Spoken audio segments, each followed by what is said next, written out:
Mayong hapon mga kababayan. Medyo wala sa tay upload tungod kay naay importante nga ay nasikaso ko no. Tungkol ito sa nararamdaman ko sa health ko mga kababayan. At siya nga pala ito ang good news no. Mayroon tayong videos na umaangat yung views at parang nakapagbigay sa akin ng saya sapagkat yung followers ko ay maliit lang din, nasa 3.5k siya no, something. Pero yung views niya, umabot na siya ngayon ng 5,000 plus or 5,700 or 600. So kung titingnan mo, parang hindi na mga followers ko yung iba.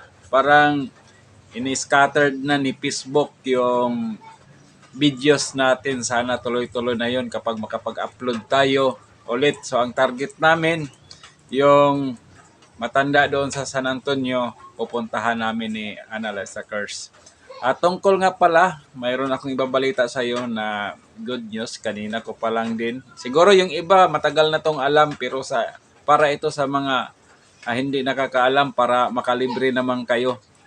So, nang doon ako kanina sa doktor, may nakatabi ako na hawak ng mga maraming mga resita kung ano-ano, mga bill.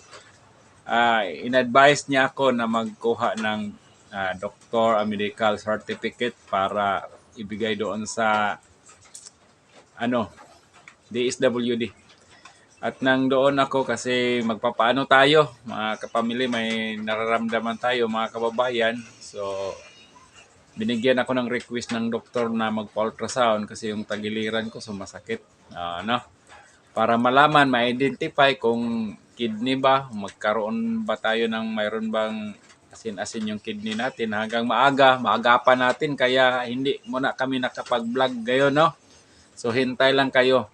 Ang gagawin pala doon para makapaglibre kasi pumunta ako sa Genix doon mag-ultrasound. Mahal, 2,000. Wala tayong pera. Kaya isip-isip muna tayo kung anong magandang paraan. Good news na ng Panginoon na yung nakatabi ko kanina, binigyan ako ng instruction. Kaya sabi ng Genix, pumunta kasi affiliated ang Genix doon sa DSWD no, sa government. So doon ako, pinasis ko. Dinala ko yung form sa Genix na quotation nga 2,000 mahigit. Tapos yung doon,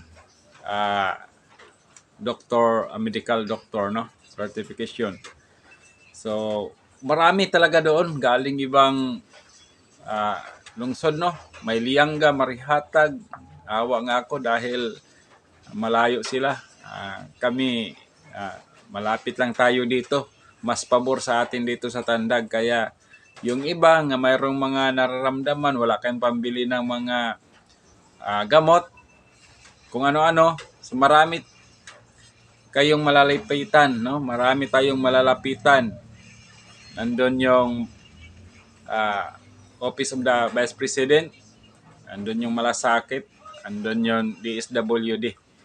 So, yun lang mga kababayan yung news ko sa inyo. So, abang-abang lang tayo kasi kung matapos yung sa kaso ko, kasi paano tayo makatulong ng marami kung tayo naman ay wala tayo sa maayos na katawan, no?